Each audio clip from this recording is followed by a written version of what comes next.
वतन अजीज पाकिस्तान के खूबसूरत शहरों कराची, लाहौर, इस्लामाबाद, भालपुर, पेशावर, सियालकोट, दुनिया भर कोने कोने में जहां पहुंची मेरी आवाज, सबको मैं कहता हूं गुड मॉर्निंग एंड अस्सलाम वालेकुम। आज है पीर 10 रजब उल मुरज्जब 1445 हिजरी, जनवरी की 22 तारीख सन 2024 और आपने इस खूबसूरत सी सुबह का आगाज किया मेरे साथ। नाम है मेरा आदिल। सनराइज शो में मेरा और आपका साथ हमेशा की तरह सुबह के 9 बजे तक बहुत सारी इंफॉर्मेशन, बहुत सारी बातें, आपकी पसंद के म्यूजिक, हम लोग के मैसेजेस लेकर अदील एक बार फिर से आपकी खिदमत में हाजिर है। उम्मीद करता हूं सब खैरियत से होंगे, सुबह का आगाज अच्छा हुआ होगा और आप लोगों का वीकेंड बहुत अच्छा गुजरा होगा।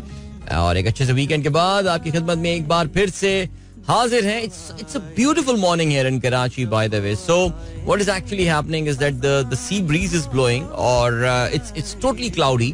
और सर्दियों में जब टोटली क्लाउडी होने के साथ सी ब्रीज ब्लो कर रही होती है, so that increases the chances of rain here, because यहाँ पे जरा सर्दियों में जो बारिश के क्लाउड्स होते हैं वो मशरिक के बजाय जनरली मगरिब से आ रहे होते हैं और गर्मियों में ज़ाहिर है ये सिलसिला उल्टा होता है।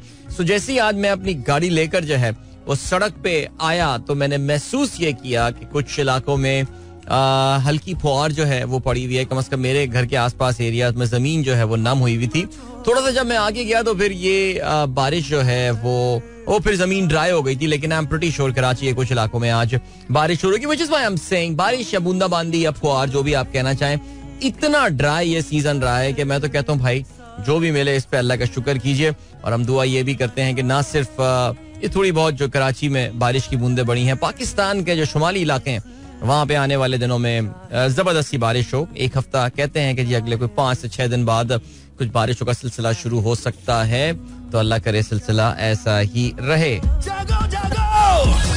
So yeah, here we are and yeah, good morning once again। Programme में अगर आपको पार्टिसिपेट करना है तो फिर आप मुझे जो है वो ट्वीट कर सकते हैं with the hashtag sunrise with Adil और yes, your messages are there in front of me. I'm scrolling down and down and down and down. Where to start? आज का पहला मैसेज किसकी तरफ से है? माशाल्लाह अताउर रहमान साहब बहुत बिजी लग रहे हैं आज सुबह सुबह से। Thank you. I think you have adjusted your time with us, but where to start? अच्छा जी, okay, 6 dot पे मैसेज है। Adil, what's the story of Gulshan Rufi and Pride Builders? Had you also invested in this project? जी बिल्कुल बिल्कुल। आपने वो गुलशन रूफी वाली video देखी होगी जो मैंने इंस्टाग्राम और अपने फेसबुक पे लगाई है, बिकॉज पिछले हफ्ते हम मजलूमों ने जो है वो प्रोटेस्ट किया था यहाँ पे। अब आप ये कहते हैं कि ये जी कराची में स्कीम 33 पर मेन मोटरवे पर वाकई एक प्रोजेक्ट है। ये कोई नया प्रोजेक्ट नहीं है, ये तकरीबन हमारे वालिद साहब ने 1994-95 में ये प्रोजेक्ट लॉन्च हुआ था और उसी वक्त जो है वो वहाँ पे इन्वेस्टमेंट की थी। अब 30 साल होने को आ रहे हैं लेकिन अभी तक जमीनों का कब्जा नहीं मिला। जमीन वहां पर मौजूद है, सब कुछ वहां पर मौजूद है, एवरीथिंग इज देयर, लेकिन जाहिर है बिल्डर की 2 नंबरियां हैं और ये सारी चीजें हैं। बिल्डर अपने आप को बिल्कुल मजबूर करार देता है। कराची में जो गेम है ना बिल्कुल जमीनों की वो बिल्कुल डिफरेंट है। पूरा पाकिस्तान शायद उससे रिलेट ही नहीं कर सकता कि यहाँ पे सरकारी सपोर्ट के साथ जो सिचुएशन चल रही है। और जाहिर है क्योंकि आप जानते हैं ये प्रोविंशियल सब्जेक्ट है और आपको ये भी पता है प्रोविंस में किसी गवर्नमेंट है। सो बहरहाल it's been frustrating 30 years for the affectees और मामला चले जा रहा है। कुछ उम्मीद जागती है, कुछ लगता है कुछ होने को है। नैब भी एक जमाने में एक्टिव हुआ था, लेकिन जब से नैब के परों को तराशा गया है और नैब को सिर्फ एक सिंगल पॉइंट एजेंडा दे दिया गया है, उसके बाद से नैब भी बिल्कुल फुस हो गया है। बहुत बड़ा वकील एक किया हुआ है बिल्डरों ने, और ये जो बिल्डर हैं उस वकील बहुत बड़ा मशहूर है, पाकिस्तान का मशहूर कॉन्स्टिट्यूशनल एक्सपर्ट, यानी मैं उसको टीवी पे देखते बैठा था तो काजी फाइज ईसा साहब का बहुत करीबी वकील ये माने जाते हैं। और उनको जो है वो अक्सर काजी साहब के मुकदमों में वो उनके मुझे बैठे हुए नजर आ रहे होते हैं सुप्रीम कोर्ट में। अब नाम नहीं ले रहा उस वकील का मैं, लेकिन ये कि मजे हैं भाई इनके, लाखों रुपए और वो सही काम कर रहे हैं, बेहतरीन काम कर रहे हैं। हमारा नंबर ही नहीं लगता कोर्ट में, आने नहीं देता वो बंदा, कमाल है। अच्छा जी, जवाद नगानी कहते हैं spot on with your 4-1 prediction, what's your view on Haris Rauf, is he out of form और exposed as he lacks basic training from grassroots cricket? Also, Iftikhar isn't the same league cricket as Khushdil. Isn't Iftikhar not much reliable? अच्छा, ये आपने तो सारे सवाल एक साथ पूछ लिए, जवाब तो फिर हम करेंगे ये कि जब हम स्पोर्ट्स की अपनी बात करेंगे। वैसे तो इन टॉपिक्स को मैं टच कर चुका हूँ इन माय यूट्यूब प्रोग्राम, पर आप लोगों ने नहीं देखा, डजंट मैटर एट ऑल। जब हम स्पोर्ट्स की बात करेंगे 8 बजे के बाद, तो फिर जाहिर है इस पूरी सीरीज का हम जो है वो रिव्यू करेंगे और लेट्स सी क्या होता है सिलसिला. आगे बढ़ते हैं जी. शकील अहमद कहते हैं खूबियां ढूंढना भी एक खूबी है और ऐब ढूंढना भी एक ऐब है. वाह वाह शकील साहब, क्या बात की है. यानी खूबियां ढूंढना भी एक खूबी है और ऐब ढूंढना भी एक ऐब है. वाह जबरदस्त. दूसरों पे ये अप्लाई हो तो फिर चीज ज्यादा बेहतर रहती है. वैसे इसमें कोई शक नहीं है. क्या ख्याल है. एफ के न्याजी साहब कहते हैं भाई इलेक्शन बहुत मजेदार होगी इस बार, लगता है पीटीआई सरप्राइज देगी. मैं तो कॉन्फिडेंट हूँ. ये गेम तो गई, ये गेम हो गई है नवाज शरीफ के साथ. यार देखो एक अब at the end of the day it all depends के इलेक्शन डे वाले दिन हमें सबको पता है कि जब लेवल प्लेइंग फील्ड इलेक्शन से पहले नहीं मिल रही तो इलेक्शन के दिन और इलेक्शन के बाद कैसे मिल सकती है. क्या इलेक्शन के दिन कोई सडन रियलाइजेशन या अचानक जैसे पाकिस्तानी फिल्मों या इंडियन फिल्मों के एंड में जाकर ज़मीर जाग जाया करता था कि किसी ने कोई जो है वो टॉकी मारी और उसमें अचानक विलन का ज़मीर जाग गया. नहीं, ऐसा तो कुछ भी नहीं होने वाला किसी का.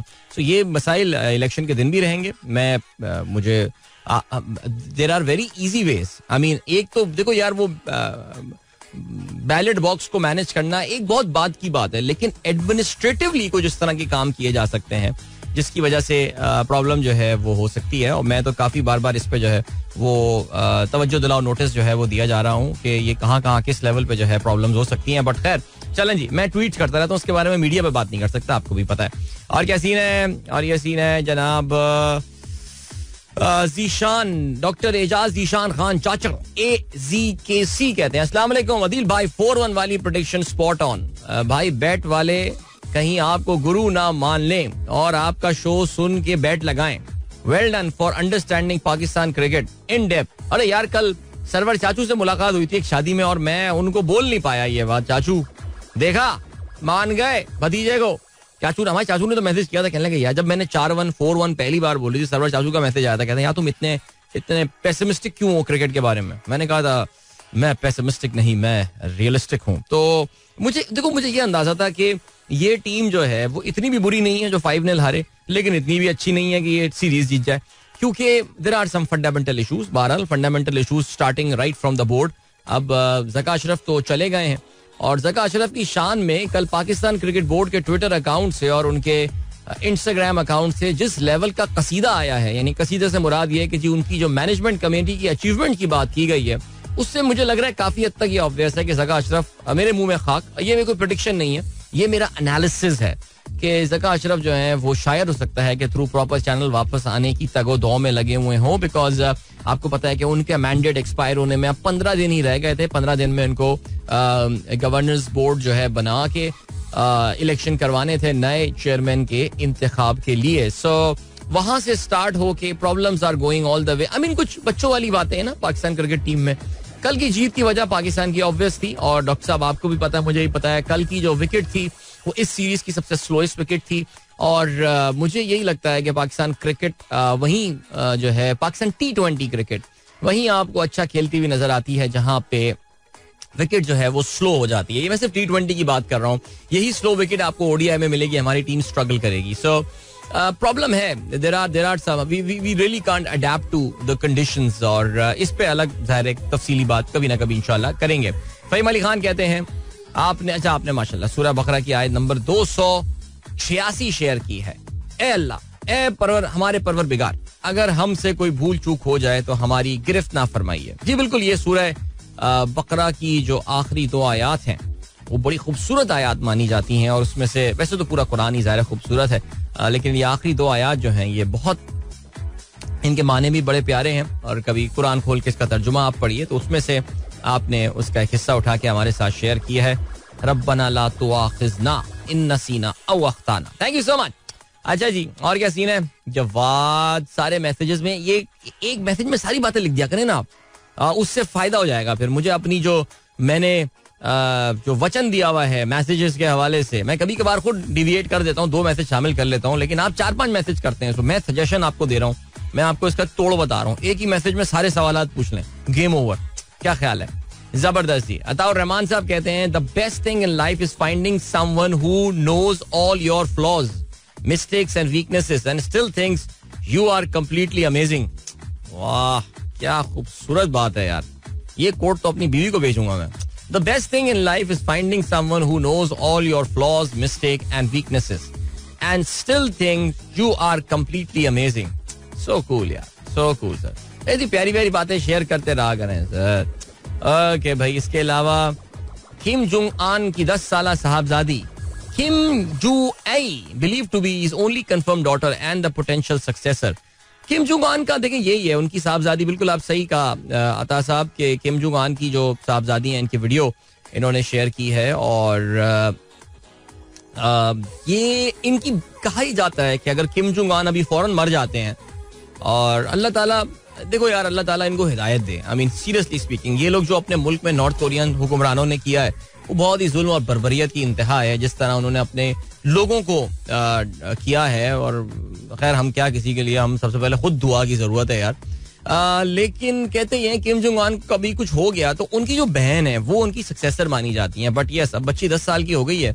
अगर 10-12 साल और निकाल लेता है किम जोंग आन, इवन तो उसने अपनी सेहत बड़ी इंप्रूव की है, बहुत मोटू हो गया था एकदम घोपलू बिल्कुल खा के, लेकिन लगता है ना कोई वर्जिश की है और करके अपनी चर्बी अरबी पिघलाई है इसने, तो अब जरा फिट लगने लगा है ये किम जोंग आन. तो उसकी वीडियो जो है वो आई है और उसमें उनकी साहबजादी 10 साल की हैं जो कि अब्बू के साथ किसी गाने पे सोनी धरती अल्लाह रखे पे जो है ना वो क्लैपिंग कर रही हैं. कोरियन में सोनी धरती अल्लाह रखे. चलें जी, ओके, अभी क्या सीन है कि आपको हम लिए चलते हैं एक ब्रेक की जाने. मिलते हैं इस ब्रेक के फौरन बाद. आज प्रोग्राम में ऑफ कोर्स तफसील से बात करेंगे हम. इंडिया में आज सेलिब्रेशंस जारी हैं. It's like the second Diwali today. बहुत बड़ा पॉलिटिकल आज मोमेंट है इंडियन तारीख में, और उसमें ऑफ कोर्स नरेंद्र मोदी आज एक फातेह की हैसियत से राम मंदिर में जो है वो स्टैचू को इंस्टॉल कर रहे होंगे. सो आगे चल के प्रोग्राम में, not exactly after the break, but आगे चल के तफसील से बात करेंगे. इवन दो क्योंकि ज़ाहिर रेडियो में ज़रा टाइम रिस्ट्रिक्शंस होती हैं, बट कल यूट्यूब में क्योंकि ज़रा रिस्ट्रिक्शंस कम होती हैं तो अपने चैनल पे मैंने काफ़ी तफसील से इसके हिस्टोरिकल बैकग्राउंड पे बात की है. यहाँ पे मैं ज़रा उसको समराइज करके प्रेजेंट करने की कोशिश करूंगा. जो इसके अलावा अमेरिकन सियासत से एक बड़ी खबर है, और वो ये है कि हमारे दोस्त डोनाल्ड ट्रंप के सामने से सब लोग भाग के जा रहे हैं. एक अरे हिम्मत कैसे की थी डॉन के सामने इन्होंने खड़ा होने की, और फिर आप देखिए कि पहले जो है वो विवेक रामास्वामी भागा, और अब जो है वो एक और पार्टिसिपेंट, एक और कैंडिडेट फील्ड छोड़ के चला गया. And he said, well, people want to elect Donald Trump, so who should I be to say otherwise. ले चलते हैं, आपको ब्रेक की जाने. मिलेंगे इस ब्रेक के बाद. Don't go anywhere and keep listening. Yeah, welcome back guys. एक बार फिर से आपको खुशामदीद कहते हैं. This is the Sunrise Show with me Adil and good morning. इन दोस्तों ने प्रोग्राम अभी ट्यून इन किया है, और हाँ जी चलें. अभी मैसेज आया है बिकॉज मुझे हमारी साहबजादी छोटी सारा की तस्वीर जो है वो टाइमलाइन पे नजर आ रही है. तो डॉक्टर ईशान बेग का मैसेज आया है. कहते हैं celebrations of life day on January 22nd and honor the children and grandchildren who bring joy to our lives. The day is a reminder that each child and each life is to be held as a precious gift and highest respect and with highest respect and dignity. So आज का दिन जो है वो celebration of life day है. Beautiful. Honestly speaking, doctor साहब जो दिन ढूंढ कर लेकर आते हैं हमें तो पता ही नहीं है कि ऐसे दिन एग्जिस्ट भी करते हैं. जैसे अभी उन्होंने थोड़ी देर पहले, अभी पिछले हफ्ते की बात है, पिछले हफ्ते पहले की बात है ना, कि उन्होंने कहा था कि जी एक दिन होता है जिसको कहा जाता है क्या, ग्रैटिट्यूड डे. वाह, मुझे नहीं पता रहा ऑनेस्टली. अब ये मुझे इसका भी नहीं पता कि कोई क्या है जी, celebration of life day. But yes, life is even with all its difficulties, जिंदगी बहुत ही खूबसूरत चीज है, और जिंदगी में खूबसूरती ढूंढनी पड़ती है. यार क्या मुझे आप लोग इस तरह के टॉपिक देकर उसे मुफ्त ज्ञान बंटवा रहे होते हैं आप लोग यार, seriously speaking. But yes, I think seriously just set your tensions apart, थोड़ा साइड पे रखें. कल ही मैं किसी से बड़ी तफसीली इस टॉपिक के ऊपर गुफ्तगू कर रहा था, और मैं यही बता रहा था कि अपनी जो टेंशंस हैं जिंदगी की उनकी कैटेगरीज बनाएं. देखिए, हम जिंदगी को सेलिब्रेट करने की बात कर रहे हैं. I am no expert on this thing यार. मैं कोई लाइफ कोच वाइफ कोच, हमें क्या पता भाई, हम तो कसरती पहलवान किस्म के आदमी हैं. लेकिन कुछ थोड़ा बहुत जो अपनी जिंदगी से सीखा वो यही है कि यार हर चीज परेशान नहीं करनी चाहिए आपको. देयर आर सर्टेन परेशानी वाली बातें जिसमें उसकी कैटेगरीज हैं. कुछ बहुत ज्यादा परेशानी जनरली आपकी जो immediate family related, your job related things, या दीज आर इमीडिएट प्रॉब्लम वाली चीजें और ये थोड़ी मैग्नीफाइड चीजें हैं. उसके अलावा फिर यार बनाया पाकिस्तान हॉकी में वर्ल्ड कप में क्वालिफाई नहीं कर पाया, क्रिकेट टीम हार रही है एंड ऑल. कम से कम जिस उम्र में मैं आ गया हूँ मुझे अब ये चीजें तकलीफ नहीं देनी चाहिए. अनटिल एंड अनलेस मैं हॉकी फेडरेशन का चेयरमैन हूँ, मेरी तो ये जॉब का क्राइसिस है. बिकॉज अगर पाकिस्तान में मेरिट चलता तो चेयरमैन हॉकी फेडरेशन और सब जो भी है उनको फारिग हो जाना चाहिए कि यार हम फिर हॉकी में क्वालिफाई नहीं कर पाए. तो रोने धोने अपनी जगह. तो मैं सिर्फ यार क्रिकेट का मैं अगर मोहम्मद हफीज होता था I will be scared about my job. लेकिन हफीज को भी ये समझना चाहिए कि एक साल बाद किसी को याद भी नहीं होगा he was the director of Pakistan tour. 5 साल बाद तो सब भूल चुके होंगे. सिर्फ जो क्रिकेट के धत्ती होंगे उनको जो है वो ये बात याद रहेगी कि आप जो है वो क्रिकेट टीम से कोई ताल्लुक था या कोई चीज था. तो या आई थिंक अपनी जो प्रॉब्लम्स हैं और मसाइल हैं उसको कैटेगराइज करें और जो भी इमीडिएट कंसर्न वाली जो चीज है ना, जो बड़ी मोटी मोटी चीजें एज आई सेड आपके क्लोज फैमिली मेंबर्स की जो परेशानी है उनकी सेहत के हवाले से, उनकी वेल बीइंग के हवाले से, उसके अलावा यार सब गोली मारें एंड सेलिब्रेट लाइफ.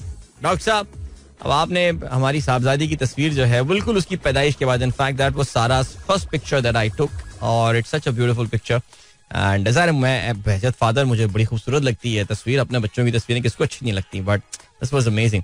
ऑलराइट जी, इमादुल हक कहते हैं पाकिस्तान न्यूजीलैंड सीरीज की एक्यूरेट प्रेडिक्शन करने पर रबर का वाटर कूलर आपका हुआ. थैंक यू सो मच यार, क्या बात है.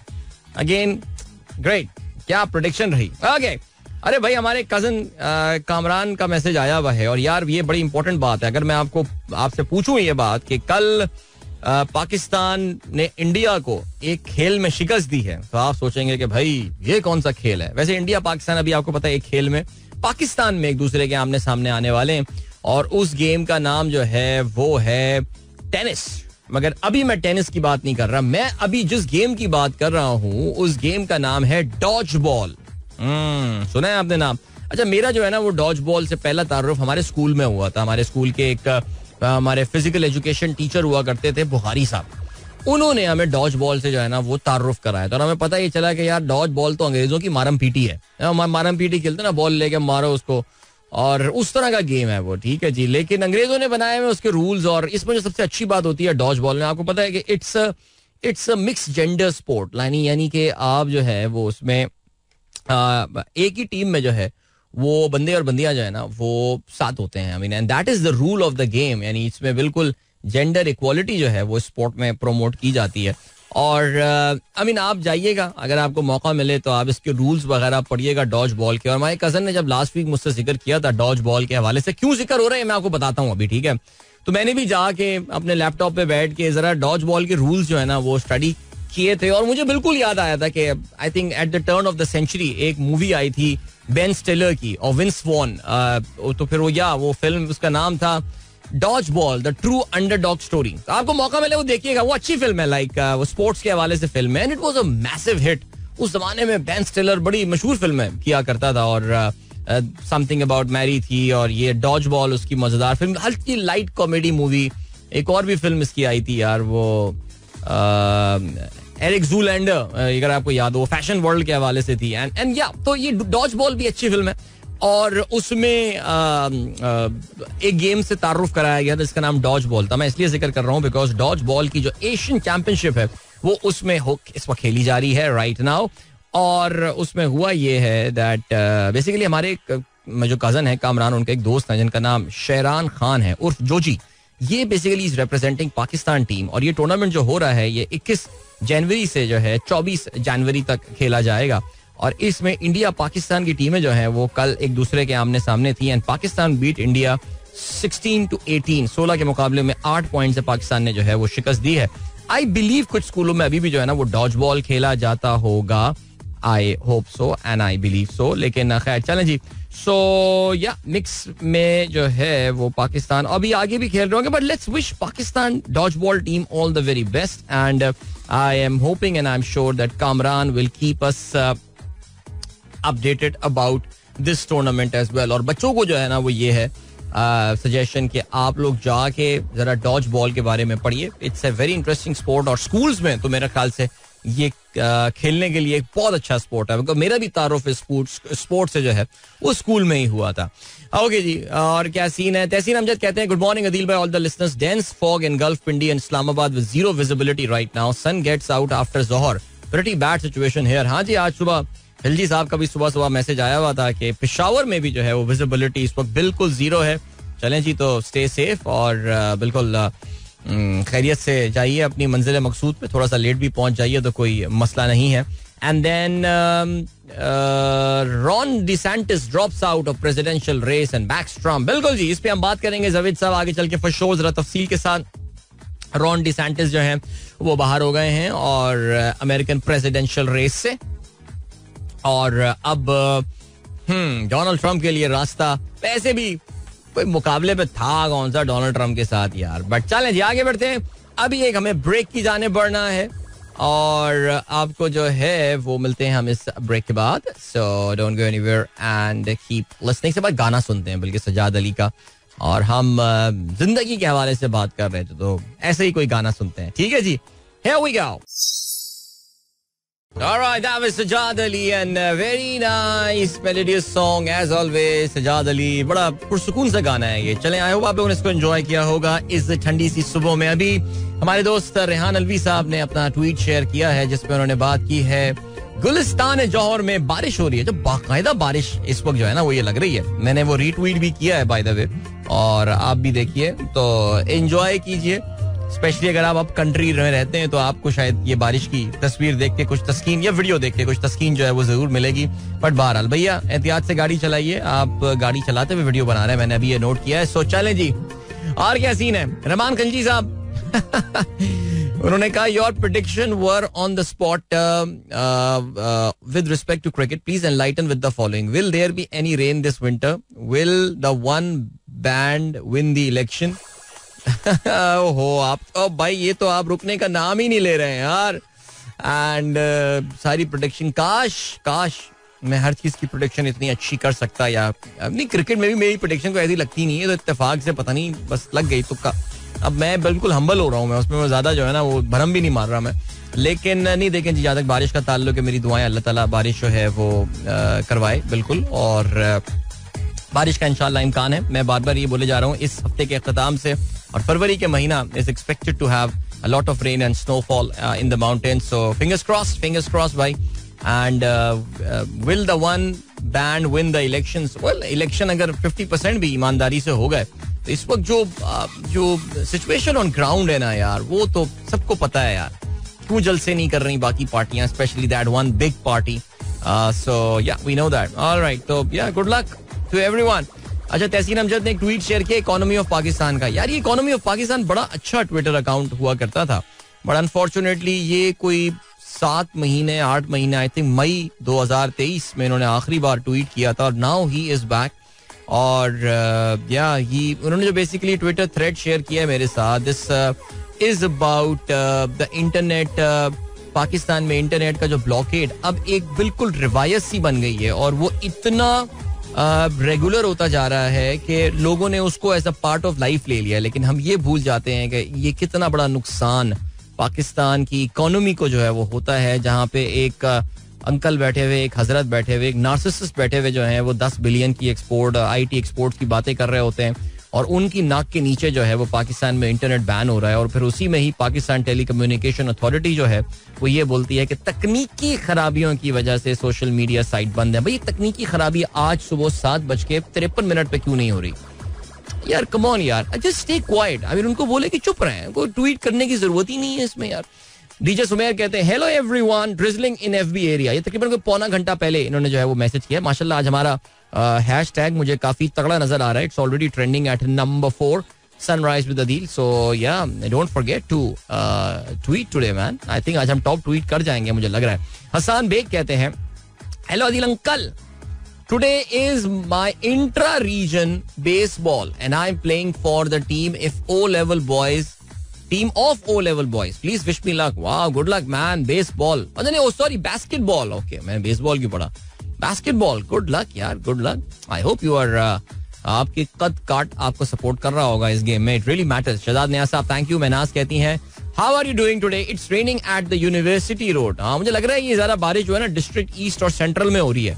मुझे नहीं पता कि जिस डिस्ट्रिक्ट गरबी, कोरंगी और साउथ में बारिश हो रही है कराची में या नहीं हो रही. बट या चलें जी. रियाजुर रहमान साहब कहते हैं Qantas airline claims to be the first airline to invent the business class. The Australian flag carrier introduced the new cabin on its growing 747 fleet. The fee for one of these tickets was 15% higher than the standard economy fare. Wow, I mean आजकल तो मेरे ख्याल से कोई तकरीबन 100% का premium जो है वो बिजनेस क्लास में रखा जाता है. बट कमाल है यार, कमाल है ये भी. मुझे नहीं पता था Qantas was the first airline. और उसकी शायद रीजन भी होगी. Qantas की फ्लाइटें इतनी लंबी लंबी, उनकी Qantas की एवरेज इंटरनेशनल फ्लाइट मेरे ख्याल से कोई 7-8 घंटे की होती होगी. तो उसके लिए या I think it's a good target for the business classes for sure. चलें जी, आज के अखबारात में शामिल अहम खबरों पर नजर डालते हैं. और क्या सीन है, ओए होए होए होए. ये सुने जी, जंग की आज की लीड है. नून लीग का पीटीआई से इंतकाम है. अच्छा कहते हैं, यानी बेसिकली आपको पता है ना कि इस वक्त पाकिस्तान में हर पार्टी ये समझ रही है कि यार पीटीआई का वोट जो है वो ऐसी सड़क पे बस पड़ा हुआ है माले गनीमत के तौर से और उसको लूट लो. जबकि आवाम पता नहीं क्या किस इल्यूजन में ये बैठे हुए हैं. तो बिलावल ने कल पीटीआई के वोटर्स से ये रिक्वेस्ट की है कि लाहौर में कल उन्होंने जलसा किया है. और आई डोंट नो वो जलसा उन्होंने कहाँ किया है, लाहौर के किस इलाके में उन्होंने जलसा किया है. NA 127 में इंतखाबी मुहिम में उन्होंने खिताब करते हुए कहा कि पीटीआई, उन्होंने कहा जी नून लीग जो है वो पीटीआई से इंतकाम ले रही है. ठीक है जी, नून लीग पीटीआई से इंतकाम ले रही है. इसलिए पीटीआई वाले अगर चाहते हैं कि नून लीग से इंतकाम लिया जाए तो मुझे वोट करें. और यार खुदा का खौफ करो यार, ये कौन है यार ये लोग. अरे भाई अगर इंतकाम पीटीआई से सिर्फ वो ले रही है, नून लीग ले रही है, तो भाई सिंध में तो आपकी हुकूमत थी, ये पीडीएम का आप भी हिस्सा, पीडीएम के साथ आपका भी अलायंस था और सिंध में तो आपकी हुकूमत थी. कराची में कौन सी सियासी आजादियां जो है वो थी और आपने किस तरह सिंध पुलिस को इस्तेमाल किया है पीटीआई के खिलाफ. यार किस तरह की बातें करते हैं. कहते हैं हमने भी आपकी तरह उनके जुल्म बर्दाश्त किए, दहशतगर्दों का सर काटूंगा, सर खुद काटूंगा. ओए ओए, अच्छा बिलावल का ये कहना है कट करो इसका, कट सर कट करो इसका. यही कुछ सिलसिला होगा. अच्छा अभी इसमें एक और भी सीन है, मैं आपको बताता हूँ कि आज अभी इसने ट्वीट किया, ख्वाजा साद रफीक ने जो है ना वो ट्वीट किया है आपसे थोड़ी देर पहले, जिसमें उन्होंने बिलावल को जो है ना बहुत खरी खरी सुनाई है. लेकिन यार हम सबको पता है सीरियसली स्पीकिंग, यानी यार अब तो नूरा कुश्ती की हद हो चुकी है. और जिसे कहते हैं कि क्या लोगों को समझ में नहीं आ रहा. बाय द वे हमारा ट्विटर ट्रेंड जो है हमारा #नंबर 1 पे ट्रेंड कर रहा है इस वक्त. Congratulations to all of you. अच्छा जी, अवाम को पता है किसने काम और किसने इंतकाम लिया. नाअहली का असर सब ने देखा और भुगता, मरियम नवाज शरीफ का ये कहना है. अच्छा जी, इसके अलावा इंतखाबात में 17,500 पोलिंग स्टेशन इंतहाई हसास करार दिए गए हैं. बैलेट पेपर्स की छपाई 4 फरवरी को मुकम्मल होने वाली है. ऑलराइट, तहरीक इंसाफ काफी कॉन्फिडेंट कल नजर आ रही थी 2 बहुत इंपॉर्टेंट केसेस में.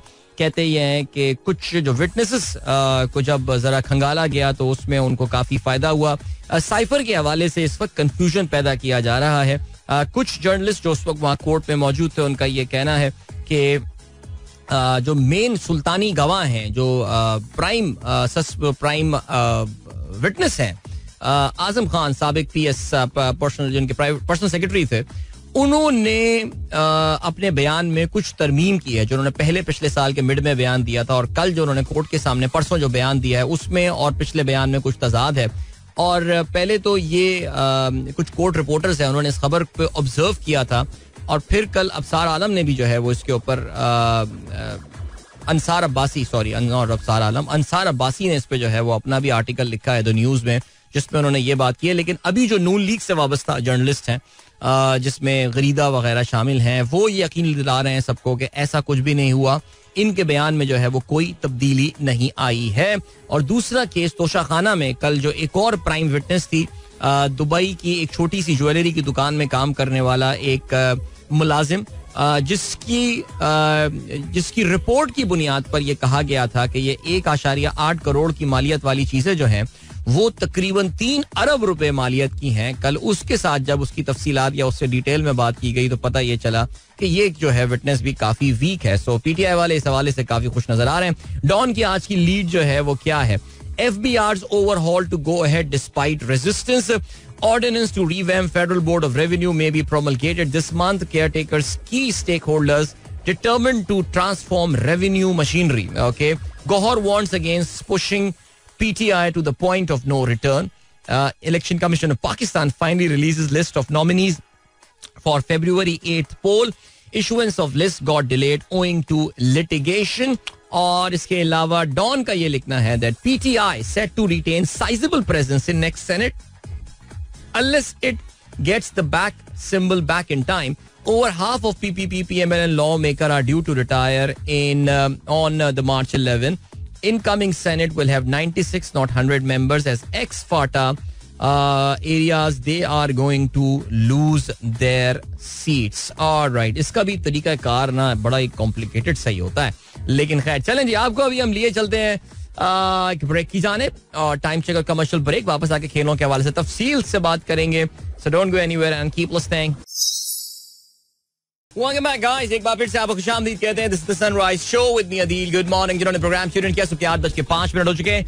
बहुत बातें करनी है जी खेलों के हवाले से. And let us start with the hockey first. Hockey, yes, a big heartbreak.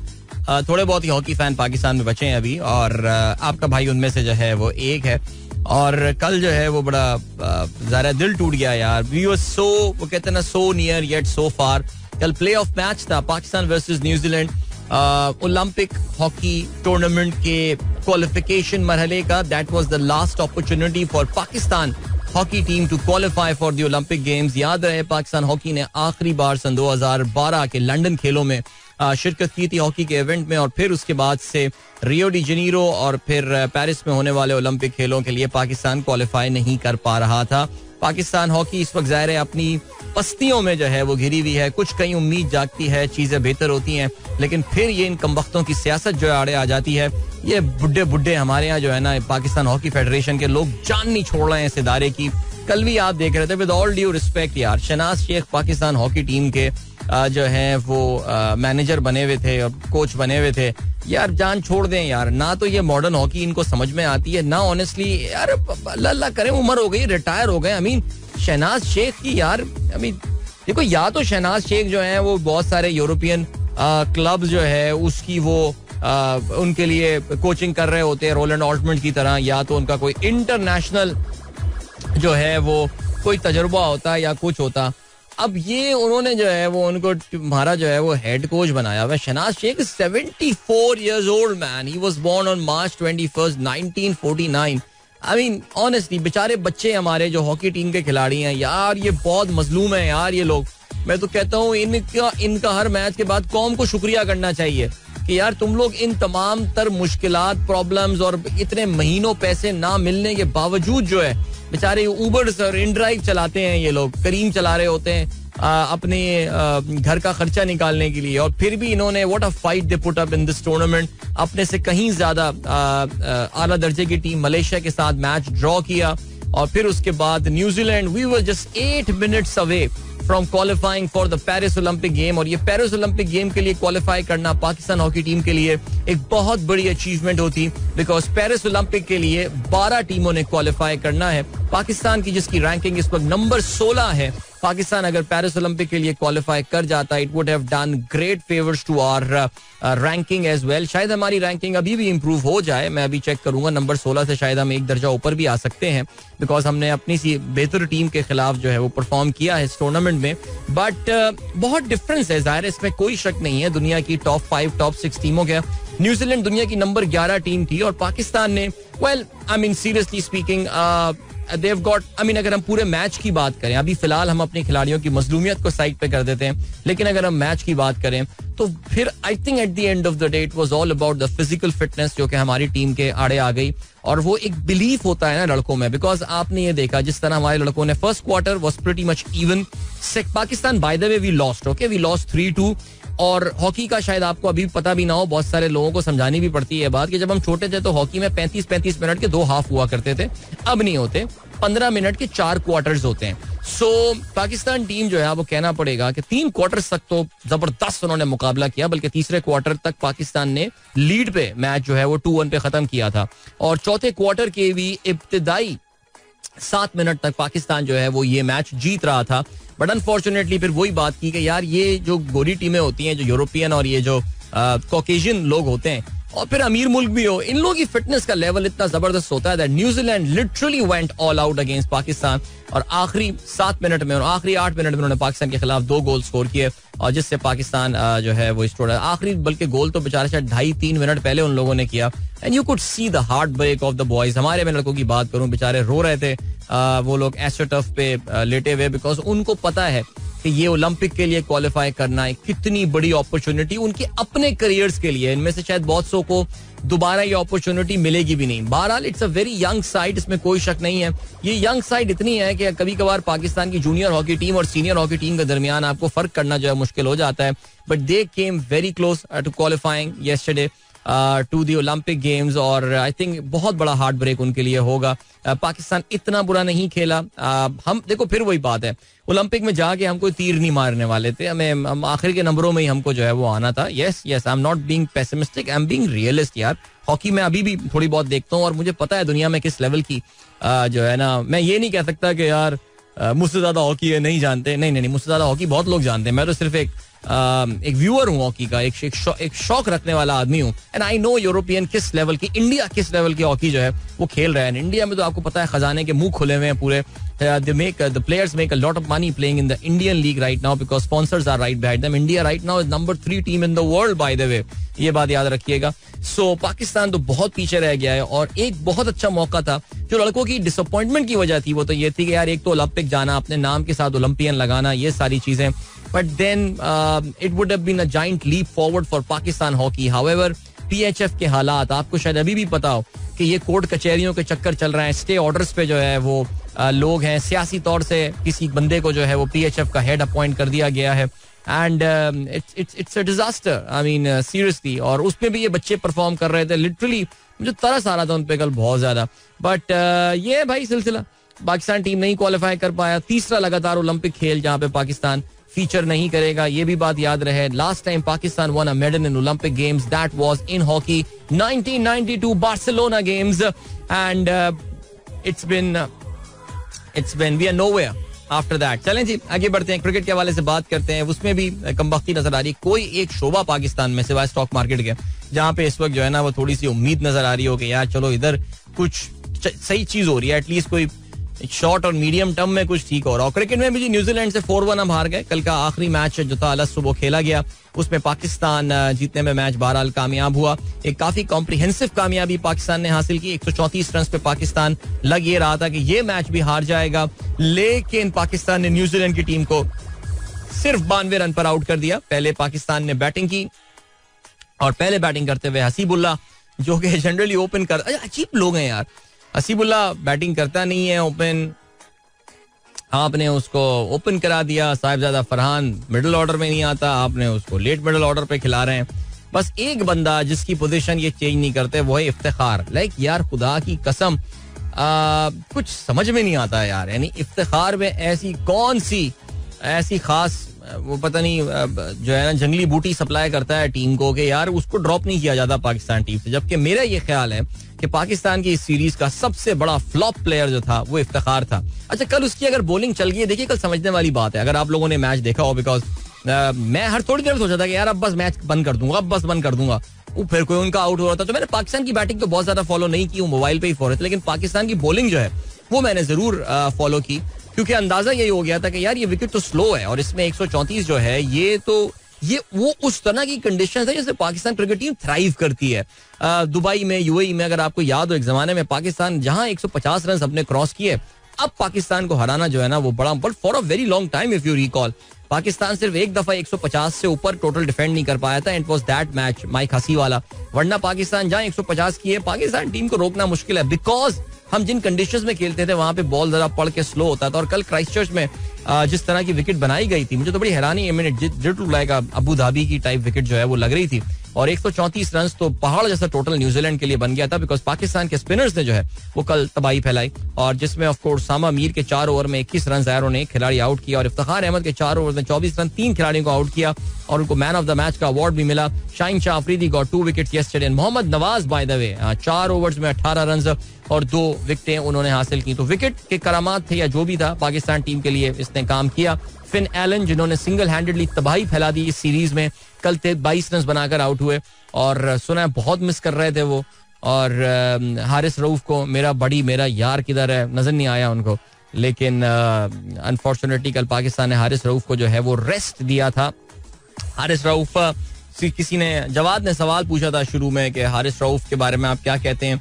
देखिए जी, मैं हारिस रऊफ के हवाले से मेरा हमेशा से एक पर्सपेक्टिव और एक ओपिनियन है. हारिस रऊफ T20 के अलावा किसी भी फॉर्मेट का बॉलर नहीं है, ये बात आपको समझनी पड़ेगी, ठीक है जी. दूसरी बात जो आती है वो ये आती है कि हारिस रऊफ अगर T20 वाला बॉलर भी है तो फिर T20 में वो कहाँ वाला बॉलर है, वो T20 में किस जगह उसको जो है वो बॉलिंग करनी है. T20 में हारिस रऊफ को जो बॉलिंग करनी है वो आखिर में करनी है, और आई थिंक इस सीरीज में तवातुर के साथ मैंने जो है वो ये बात की है. He is still a reasonable bowler at the end of the wicket, at the end of the inning. Wicket लेता है वो, रन्स रोकता है, लेकिन ये शुरू में खिला के, आपको पता है शायद एक बहुत ही अंडररेटेड वजह ऑफ कल why New Zealand could not win is simply the fact कि कल फिन एलेंस को शुरू में जो है ना वो हारिस रऊफ नहीं मिला. वो हो यही रहा है सारे मैचेस में, वो हारिस रऊफ को शुरू में इतना कूट देता है वो कि कोई रन बचते ही नहीं है. फिर आपको ऐसा लगता है यार अब तो 200 होए. सो पाकिस्तान के कुछ टेक्निकल डिसीजंस थे, टॉस जीत के बैटिंग देना न्यूजीलैंड को. आई थिंक दूसरे मैच के बाद पाकिस्तान को ये रियलाइजेशन हो जानी चाहिए थी कि यार टॉस जीत के जरा एक बार टोटल भी सेट करके देखते हैं. जब इन्होंने तीसरे मैच में बैटिंग करने का फैसला किया था ना, मैंने कहा था यार ये कौन लोग हैं, और मेरी तो लिटरली ये मोहम्मद हफीज से हटनी शुरू हो गई थी. खैर बहरहाल हफीज का कॉन्ट्रैक्ट 15 तारीख तक था, वो अब खत्म हो गया. 15 नहीं, मेरा मतलब सीरीज के एंड तक था और वो खत्म हो गया. अब उनका क्या होने वाला है मुझे नहीं पता, बिकॉज वो क्रिकेट बोर्ड का चेयरमैन तो चला गया है. बट ऑनेस्टली स्पीकिंग ऐसी मुझे जो है ना ये एक क्या कहना चाहिए, एक स्मोक स्क्रीन सी लग रही है. ये वापस यही सेटअप आएगा इतने आराम से. यार ये जो इस वक्त पाकिस्तान में सेटअप बैठा हुआ है ना, ये इतने आराम से कोई छोड़ के जाने वाले लोग नहीं है. ये जब तक धक्के दे के नहीं निकाला जाए किसी को, कोई भी नहीं जाने वाला. और PCB chairman, how would he be any different. So ये वापस आ जाएंगे. तो मुझे नहीं लगता कि कोई बहुत मेजर तब्दीलियां पाकिस्तान क्रिकेट बोर्ड के स्ट्रक्चर या टीम में जो है वो आने वाली हैं. लेकिन बहरहाल आई थिंक बच्चों वाली मिस्टेक्स होती हैं और हर सीरीज में ऐसे ही होता है. अब तो मेरे ख्याल से बेहतरी की उम्मीद ही क्रिकेट टीम में जो है ना मैंने काफी कम कर दी है. बस ऐसे ही चलता रहेगा ये सब सिलसिला. यानी इफ्तिखार अहमद कुछ भी कर ले. मैंने ट्वीट भी किया था, मैंने कहा था देखिएगा साइम जब फेल हो गया चौथे मैच में, मैंने कहा देखिएगा ये हमारी बदकिस्मती ये है कि इफ्तिखार को ड्रॉप करने के बजाय ये साइम को ड्रॉप करेंगे. उन्होंने साइम को ड्रॉप कर दिया इन्होंने. अब इफ्तिखार चल गया तो लोग कहेंगे अबे यार क्या मास्टर स्ट्रोक था. अबे हटाओ यार, इफ्तिखार ने एक ओवर तो पूरी 4 मैचेस में किया नहीं था, और उसको तो एज अ बैट्समैन, आप उसको एज अ जेन्युइन बैट्समैन खिला रहे हो. भाई वो नहीं है बैट्समैन, नहीं लग रहे शॉट उसकी, वो रेंज ही उसकी नहीं है. लाइक सीरियसली स्पीकिंग, न्यूजीलैंड की इन विकेटों पे यार जहां पे 250 रन आपको पड़ रहे हैं, इसका मतलब ये कि बैटिंग फ्रेंडली ट्रैक है. इफ्तिखार वहां पे बाउंड्री क्रॉस नहीं कर पा रहा. ये वो बाउंड्रियां हैं जो कि एक जगह पे तो शायद 45 मीटर की बाउंड्री थी ऑकलैंड में या पता नहीं कौन से ग्राउंड में, यानी 60-70 मीटर की बाउंड्रियां जिनसे क्रॉस नहीं हो पा रही हैं. अब फिर ये दरख्वास्तें करेंगे कि PSL में जो है ना वो बिल्कुल कितनी 60 मीटर की बाउंड्रियां जो बना दी जाती हैं वो बनाएंगे, उसमें ये दबा छक्के मारेंगे और कहेंगे यार क्या अजीम प्लेयर है. ओ भैया मैं तो कहता हूँ PSL को सीरियस ना लो यार. देखो बिल्कुल जाओ मैच देखने जाओ, सीरियस ना लाओ. इनकी परफॉर्मेंसेस PSL वाली नहीं है ठीक यार. बस बहुत गुस्सा हो गया. अब ऐसा करते हैं ब्रेक की जाने पड़ते हैं और फिर वापस आते हैं. Don't go anywhere and keep listening. Welcome back guys, एक बार फिर से आपको खुशामदीद कहते हैं. This is the Sunrise Show with me Adil Azhar. Good morning. दोस्तों ने प्रोग्राम अभी ट्यून इन किया है एंड चलो जल्दी से आप लोग के मैसेजेस पे नजर डालते हैं. काफी सारे मैसेजेस यहाँ पर मौजूद हैं. ओए होए हम लोग नंबर 2 पे अब ट्रेंड करना शुरू हो गए. थोड़ी देर पहले नंबर 1 पे ट्रेंड कर रहे थे मैन. ओहो, लेकिन कोई बात नहीं यार, स्टिल डजंट मैटर. आगे बढ़ते हैं जी. आखिरी मैसेज हमने रियाजुर रहमान साहब का शामिल किया था क्वांटस के हवाले से. ऑलराइट, हसन शेख कहते हैं Isaac Newton was a member of parliament for a year and said only one sentence. He asked the nearby usher to close an open window.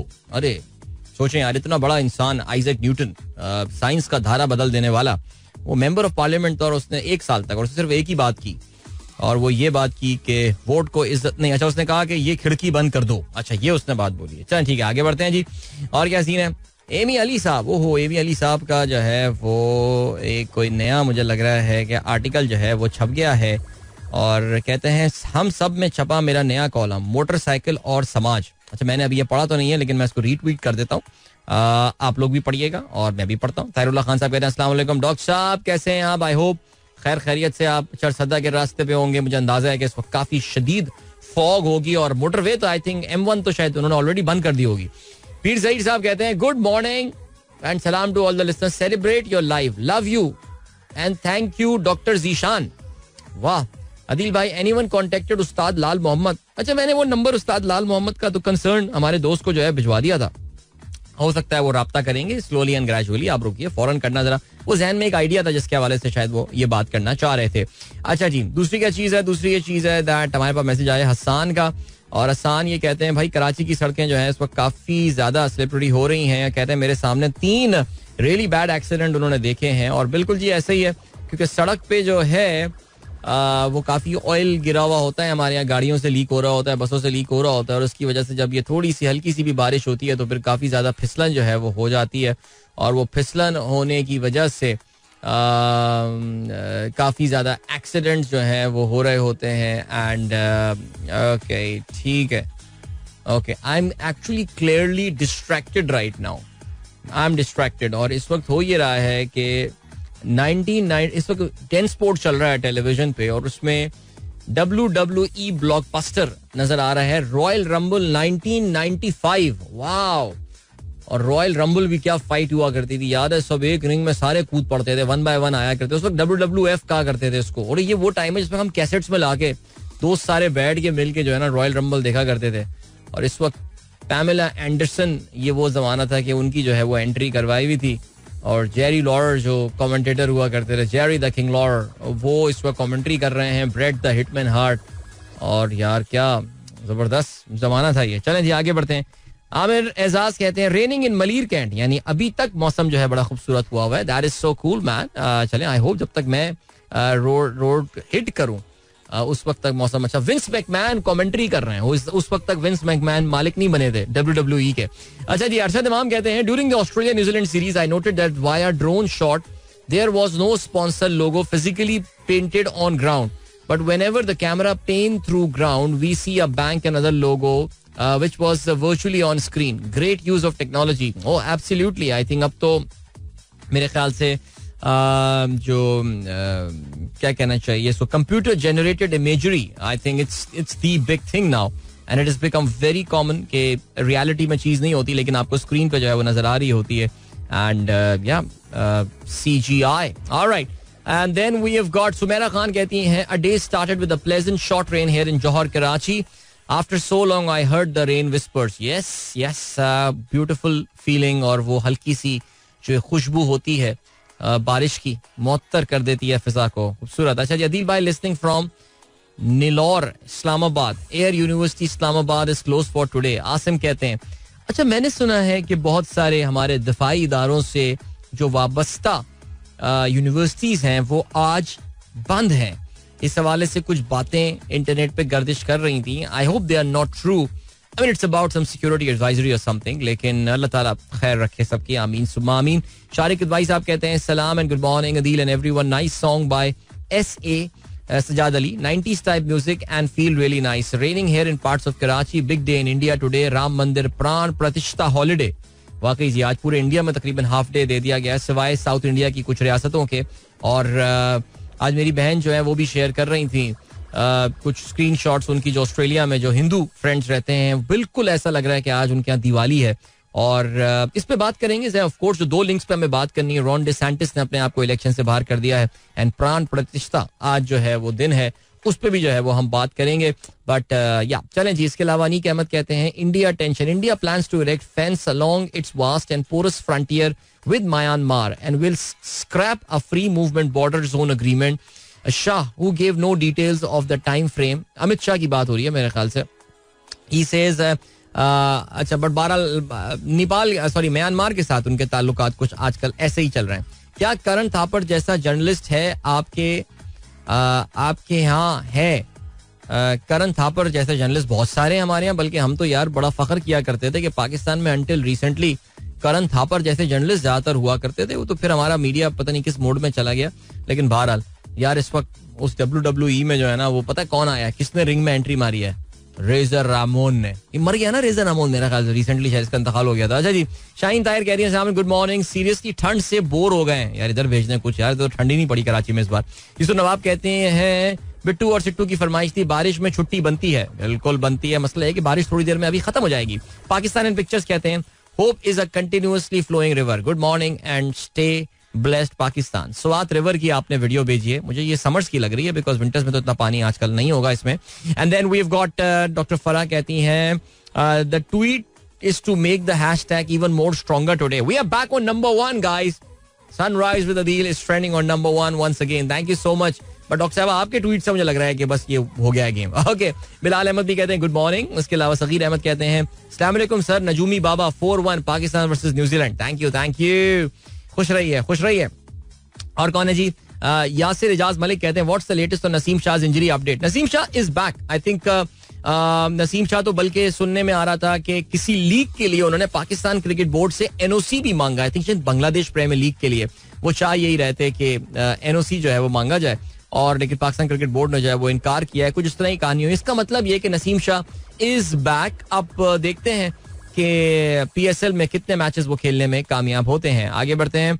And then we have got Noman says unprecedented fog in twin cities. Indeed unprecedented fog. Ali Atif Saeed कहते हैं rain इन कराची. अच्छा जी, rain इन कराची. बिल्कुल, हम सुबह से इस पे जो है वो नजर डाले हुए हैं. एंड और क्या सीन है जी? बासित यूनुस ने एक आर्टिकल शेयर किया टाइम मैगजीन का. कहते हैं prime minister Justin Trudeau of कैनेडा's government will host a summit in February to coordinate a national response to massive spike in auto thefts across Canada in recent years time. यानी Canada में गाड़ियां जो हैं बहुत चोरी हो रही हैं, और इतनी चोरी हो रही हैं कि उनके प्राइम मिनिस्टर जो हैं उसके बारे में एक बैनुल सूबाई इजलास जो है वो बुलाना चाह रहे हैं. चलें जी, एक ट्वीट आया हुआ है उम्मती ज़ल्मी कहते हैं why this trend is on top in Pakistan. अब उसको पता ही नहीं है उम्मती को कि तुम क्या मिस कर रहे हो अपनी जिंदगी में यार. वो परेशान है कि ये कौन सा ट्रेंड है. हाँ जी, इस ट्रेंड में हमेशा कोई ना कोई बंदा जरूर आपको मिलेगा जो बोलेगा कि यार ये ट्रेंड टॉप पे क्यों है. वैसे इतने ट्वीट तो मुझे भी नजर नहीं आ रहे, लेकिन बहरहाल सानू की यार एल्गोरिथम काम कर रहा है ट्विटर का हमारे फेवर में. So thank you so much. Alright, that was Junaid भाई with प्यार ही होगा. सो प्यार बज के 39 मिनट अभी हो गए हैं. गुड मॉर्निंग इन दोस्तों ने प्रोग्राम ट्यून इन किया. And Yep, I hope you guys enjoyed that song just like I did. And चलें जी, जल्दी से क्या सीन है. अब हम बात करते हैं सबसे पहले अमरीकी सियासत के हवाले से. और अमरीकी सियासत के हवाले से आज जो बड़ी खबर है that is about अमेरिका के इलेक्शंस में. आप जानते हैं कि पहले प्राइमरीज जो हैं वो हुए थे, और अब दूसरा प्राइमरी जो है वो होने वाला है कल न्यू हैम्पशायर में. और उससे पहले now this has become a two horse race now.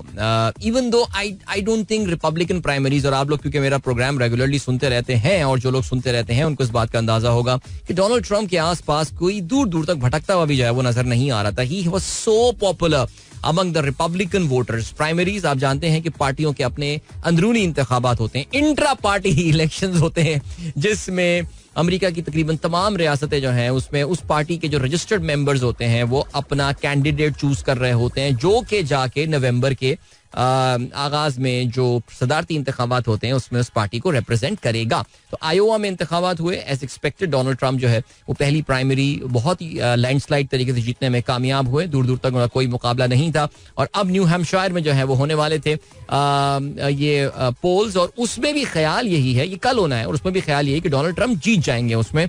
लेकिन हो सकता है उनका मार्जिन ऑफ विन थोड़ा सा कम हो सकता है, बिकॉज साबिक अमरीकी सफीर अक़वाम मुत्तहिदा के लिए और रियासत साउथ कैरोलिना की गवर्नर भारतीय निजात निकी हेली जो है, she is doing well in north New Hampshire, and she will be doing well in the next election as well, जो कि साउथ कैरोलिना में उनकी अपनी होम स्टेट में होने वाला है. लेकिन क्या वो डोनाल्ड ट्रंप के लिए बड़ा चैलेंज पुट कर पाएंगी, ये तो हमें कल पता चलेगा. लेकिन कल न्यू हैम्पशायर में होने वाले इंतखाबात से पहले, प्राइमरी से पहले ही बड़ी खबर जो आई है वो ये आई है कि जी रॉन डिसैंटिस जो है वो इस रेस से बाहर हो गए हैं. और रॉन डिसैंटिस जो है उनका भी फिलहाल इस इलेक्शन कैंपेन में हुआ किस्सा तमाम, और अब से कुछ घंटों पहले उन्होंने X formerly known as Twitter में अपना 5 मिनट का एक मैसेज जो है वो रिकॉर्ड कराया, और उन्होंने उसमें कहा कि लगता ऐसे ही है कि रिपब्लिकन पार्टी जो है उसकी एक ओवरवेलमिंग मेजॉरिटी डोनाल्ड ट्रंप को एक बार फिर से मौका देना चाहती है।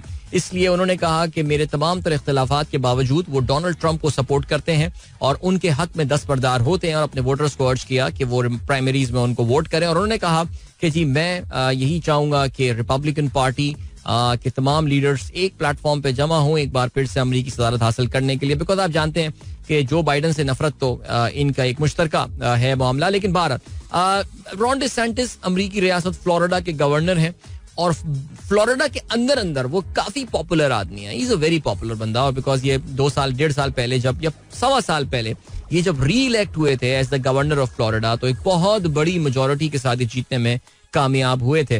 काफी कंजर्वेटिव सोच रखते हैं और उन तमाम मामलात के ऊपर जिस पे कंजर्वेटिव जनरली एक प्लेटफॉर्म पे होते हैं, चाहे वो अबॉर्शन हो, चाहे वो सेम सेक्स मैरिज हो, चाहे वो जेंडर आइडेंटिटी हो, जेंडर की एजुकेशन हो, गन लॉज हो, इसमें इनका जो व्यू है वो काफी कहना चाहिए कि ये बहुत कंजर्वेटिव साइड पे जो है ये लाए करते हैं।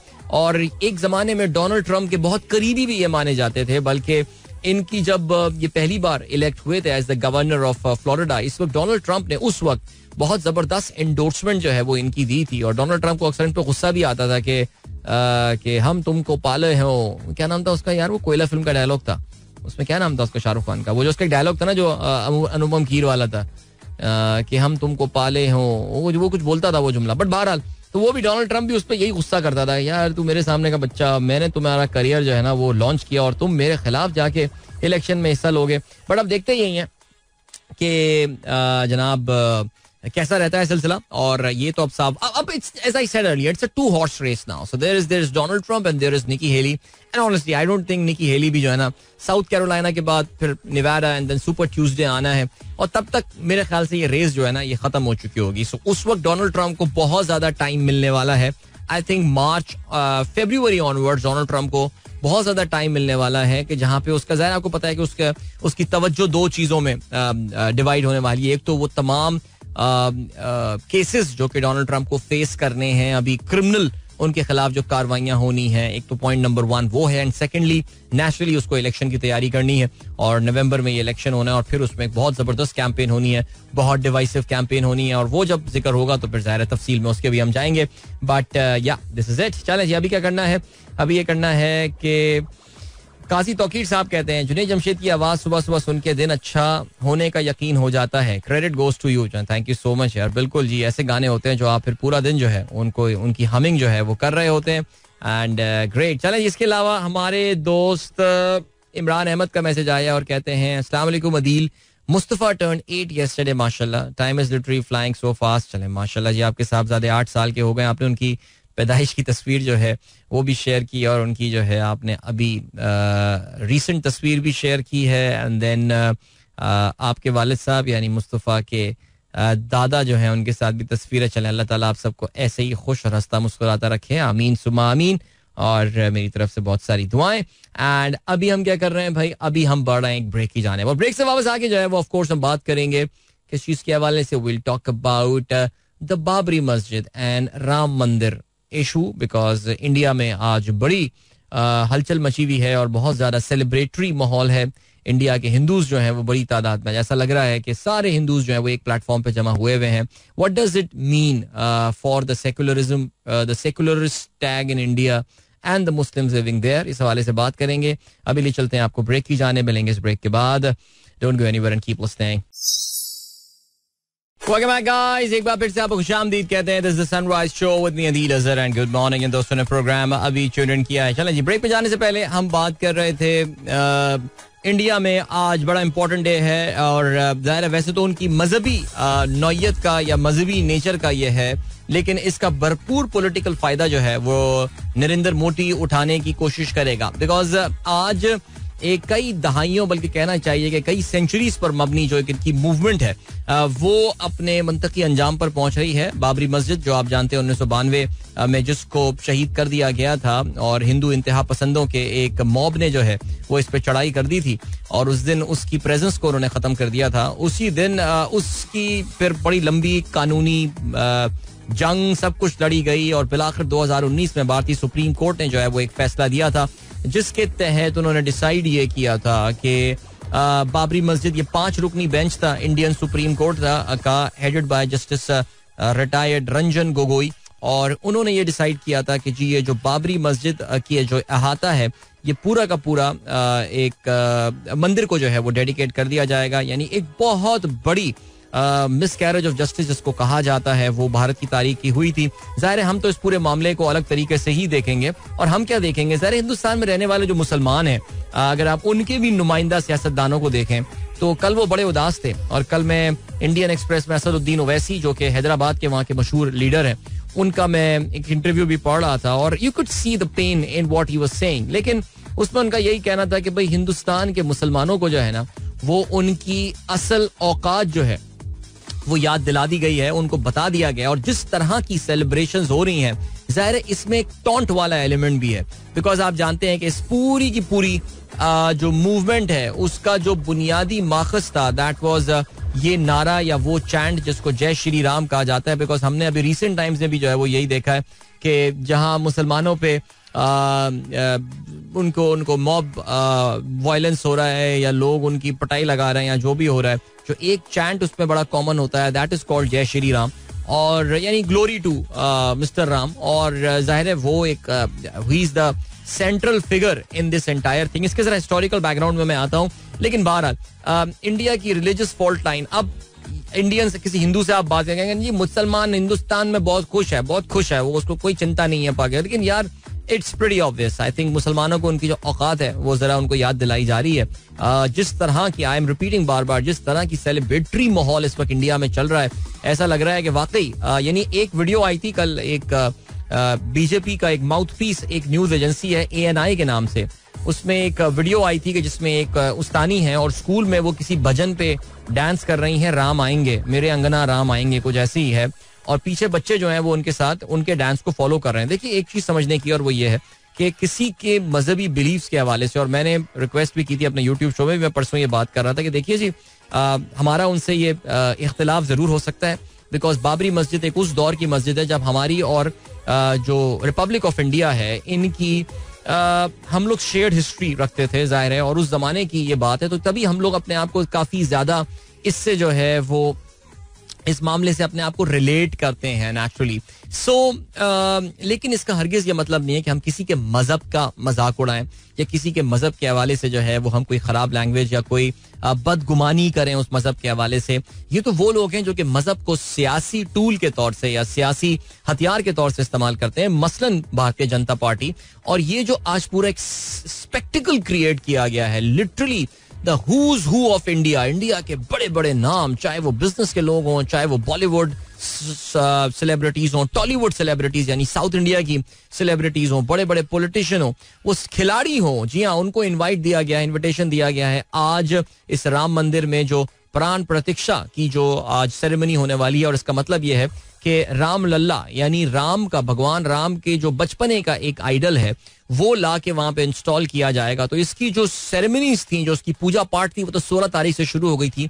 ये 7 रोज का एक पूरा फेस्टिवल में ये बोलूंगा जो कि आज उसका क्लाइमेक्स है और उसमें Narendra Modi is going to be there. Naturally he is going to be the central figure in this entire thing. और वो जो है जाहिर है पूरा का पूरा फोकस ऑफ अटेंशन वही होने वाले हैं. कल मैं यही बात कर रहा था कि शायद पोस्टर्स जो लगे हुए हैं उसमें राम से बड़ी तस्वीरें नरेंद्र मोदी की लगी हुई हैं. बिकॉज याद रहे the India's are going into the elections in the next 3.5 months. अप्रैल मई में वहां पे जो इलेक्शन होने वाले हैं और नरेंद्र मोदी की बहस एक सियासतदान, मैं जाहिर है हम उससे डिसएग्री कर सकते हैं, लेकिन एक सियासतदान की हैसियत से उसने जो बहुत बड़ी कामयाबी हासिल की है वो ये कि उसने जो मुसलमान वोट है उसको इररेलेवेंट कर दिया है. यानी अब इंडिया में मुस्लिम अपीजमेंट एक बहुत बड़ा एक फैक्टर हुआ करता था, यानी 70s, 80s, 60s में, इवन अप टिल 90s जो मुस्लिम वोट हुआ करता था वो बड़ा क्रिटिकल हुआ करता था, specially in the states like UP and Bihar, जो इंडिया की पॉपुलेशन के लिहाज से बड़ी रियासतें होती हैं. हाउएवर नरेंद्र मोदी ने किया ये, और उसकी सबसे बड़ी कामयाबी यह है कि उसने पूरे के पूरे हिंदू वोट को जो है वो एक प्लेटफॉर्म पे जमा कर दिया है. और वो इतनी ओवरवेलमिंग सपोर्ट जो है वो हिंदू वोट अब मिल के नरेंद्र मोदी को देती है कि they don't need the Muslim vote right now. तो एज आई सेड, मुसलमानों के, अभी मैं इंडियन एक बड़ा मशहूर उनका पॉलिटिकल स्ट्रैटेजिस्ट है, नेम इज प्रशांत किशोर, और मैं उसको सुन रहा था और वो यही कह रहा था कि मुसलमान हिंदुस्तान में पीछे इसलिए रह गए हैं कि आपके पास अब कोई लीडर ही नहीं बचा है कि जिसको आप एक पैन इंडिया लीडर कह सकें कि यार वाकई ये कोई बहुत बड़ा लीडर है, कि कोई आजाद के अबुल कलाम आजाद की ज़ाहिर यहाँ पे बात की जा रही है, या फिर इवन हम 90s में भी देखा करते थे कि यार कहीं ना कहीं इंडियन लीडरशिप में कुछ मुसलमान लोगों के नाम जो है वो आ जाया करते थे. अब तो वो भी आपको जो है वो नाम सुनने को नहीं मिलते. सो मच इस वक्त एक डोमिनेशन हो चुकी है जो राइट विंग की इन द इंडियन पॉलिटिक्स. ना आपको वो नजर आते हैं उनके जुडिशरी में नजर आ रहे होते हैं, ना पता नहीं बड़ी पोजीशंस पे एंड ऑल. सिर्फ क्रिकेट में ही नजर आ रहे हैं मुसलमान वहां पे आजकल ज्यादा. लेकिन खैर एनीवे, उससे बरखिलाफ वो एक अलग बात है.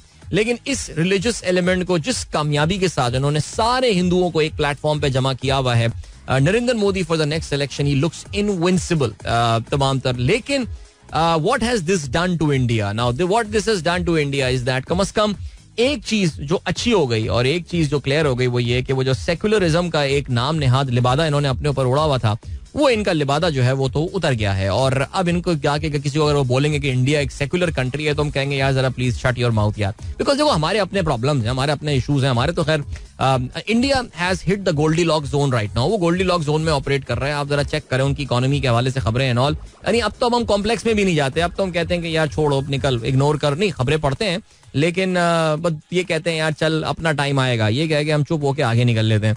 लेकिन अगर अब बाकी जनरल बात करें तो वो जो उनकी अपनी सोसाइटी में इस वक्त जिस तरह बिल्कुल आई थिंक नरेंद्र मोदी का जो एक बहुत बड़ा ऑब्जेक्टिव था जो कि वो ये लेकर चला था, आई थिंक गुजरात राइट्स के बाद कि मुसलमानों को मारने के ऊपर जो शोर शराबा हुआ था, maybe that is the time when they change their strategy and they said just make their votes irrelevant. इनको irrelevant कर दो. यानी अब आई थिंक इंडियन सोसाइटी मुसलमानों की साइडलाइनिंग के हवाले से बिल्कुल डिसेंसिटाइज हो चुकी है. उन्हें कोई फर्क नहीं पड़ता, एक दो बंदे मर जाएं. इनके मीडिया को जिस तरह इन्होंने मैनेज किया है, I think it is a case study. इतना बड़ा मुल्क का मीडिया जो कि जिसकी पूरी दुनिया में जिसने अपनी परसेप्शन क्रिएट की है कि they are the biggest democracy in the world, वो इंडिया में इलेक्शन हो रहे होते हैं, वो डांस ऑफ डेमोक्रेसी और पता नहीं क्या क्या बातें उनके यहाँ चल रही होती हैं इंटरनेशनल मीडिया में. लेकिन कोई ये नहीं देखता कि इंडिया में इस वक्त जो मेन स्ट्रीम मीडिया है, इलेक्ट्रॉनिक एंड प्रिंट मीडिया, उसमें सारे के सारे चैनल दूरदर्शन बन चुके हैं. Sound familiar? लेकिन फिर भी चलें, इंडिया में कुछ द वायर जैसी पब्लिकेशंस हैं और कुछ एक दो हैं इस तरह के ऑनलाइन. आपको द ट्रिब्यून है उनके यहाँ एक, जो कि थोड़ा बहुत आपको लगता है कि यार वो अभी भी इनके खिलाफ कुछ बात कर रहे होते हैं, यानी आपको एक दूसरा पर्सपेक्टिव दे रहे होते हैं. वरना तो ये आवाजें ही जो हैं ये बिल्कुल दब चुकी हैं. और बहरहाल अपने आप को वो कहते हैं सेक्युलर कंट्री, तो कहते रहे, लेकिन हमें भी जरा समझना चाहिए. तो ज्यादा हम भी कॉम्प्लेक्स में ना जाए. मसाइल वहां पे अपनी जगह हैं, उधर के भी आप अगर ट्वीट देखा करें तो उधर भी आवाम को है प्रॉब्लम, लेकिन हाँ हमारा लेवल तो नेक्स्ट ही है. चलें जी, तो आज ये अयोध्या में ये तकरीब होने वाली है. We all know about that. Ram Mandir को गिरे हुए जो है वो अब उसको शहीद किए हुए 22 साल हो गए हैं और बिलाखिर इनकी ये जद्दोजहद अब अपने इख्तिताम को पहुंच गई है, जिसपे ज़ाहिर है पहली हथौड़ी जो है वो इन्होंने चलाई थी 1992 में. फिर इंडिया की सुप्रीम कोर्ट ने जो है वो इनके हक में फैसला दिया 2019 में. फिर हुकूमत ने एक ट्रस्ट बनाया जिससे दुनिया भर के हिंदुओं ने जो है वो बड़ी तादाद में कंट्रीब्यूशन की, चंदा दिया, और उस चंदे से जो है ये मंदिर अभी कंप्लीट तो नहीं हुआ है लेकिन फिर भी कंप्लीशन के नजदीक है, करीब है. लेकिन वहां पे मूर्ति इंस्टॉल कर दी जाएगी, बिकॉज ख्याल यही था कि इलेक्शन से पहले ये कंप्लीट नहीं हो पाएगा, तो क्योंकि मोदी को इसका पॉलिटिकल एडवांटेज लेना था. और यही वजह है इंडिया में जो 4 सबसे बड़े पुजारी हैं इनको शंकराचार्य कहा जाता है. तो देयर आर 4 शंकराचार्यज इन इंडिया. उनमें से आई थिंक 2 तो शिरकत ही नहीं कर रहे हैं, और 2 शिरकत ना करने की वजह ये है कि वो ये कहते हैं कि यार ये इनकम्प्लीट मंदिर है और इनकम्प्लीट मंदिर में प्राण प्रतीक्षा जो है वो नहीं हो सकती. ये पता नहीं, हो सकता है उनके लिए अपशगुन हो या क्या हो, या उनके लिए ये चीज गलत बन सकती है. बट बहरहाल इंडिया की जो सदर्न रियासत तमिलनाडु है उसके बारे में इल्जाम लगाया बीजेपी ने कि उसकी जो गवर्नमेंट है वो इसकी लाइव ट्रांसमिशन को बैन कर रही है, वो अलाउ नहीं कर रही है, बिकॉज वहां पे बहुत ही सेक्युलर गवर्नमेंट है तमिलनाडु में. ये वो तमिलनाडु स्टेट है जहाँ पे चेन्नई है ऑफ कोर्स शहर, बल्कि वो इतनी सेकुलर है कि उनका सेकुलर इतनी लेफ्टिस्ट गवर्नमेंट है, उनके चीफ मिनिस्टर का नाम भी स्टालिन है. सोचें आप यार. एम स्टालिन, एस स्टालिन क्या नाम है उसका, लेकिन खैर स्टालिन, जोसेफ स्टालिन के नाम पे सोचिए आप किस लेवल का सेकुलर होगा इसका अब्बू, वो भी सियासतदान ही था इनके अब्बू. लेकिन बहरहाल ये अब है सिचुएशन. जाहिर है जी, आज अगर कोई भी इंडियन चैनल, इंडियन आप न्यूज़पेपर देखेंगे उसमें मेजर टाइम सेलिब्रेशंस वहां पे हो रही हैं. सो ये हो गई सूरत हाल. चलें जी, ग्रेट. तो मैंने कहा था थोड़ा सा आपको इसका बैकग्राउंड हम दे दें, और बाकी अगर आप तफसील जानना चाहते हैं तो कल मैंने अपने यूट्यूब चैनल में बाबरी मॉस्क का जो हिस्टोरिकल पर्सपेक्टिव है उस पर काफी तफसीली गुफ्तगू की है. अगर आप देखना चाहें, अपनी मालूमात में इजाफा करना चाहें, तो फिर आप मेरे कल रात का टुनाइट विद अदील अज़हर देख सकते हैं on my YouTube show. And find me at RJ Adeel Azhar on YouTube. इसी बात के साथ, सेल्फ प्रमोशन के साथ, मैं आप लोगों से इजाजत चाहता हूँ. अपना बहुत ख्याल रखिएगा. इंशाल्लाह कल आप लोगों से होगी मुलाकात. Day and week ahead. Till then, goodbye, God bless, Allah हाफिज एंड पाकिस्तान जिंदाबाद. This is Mira FM 107.4.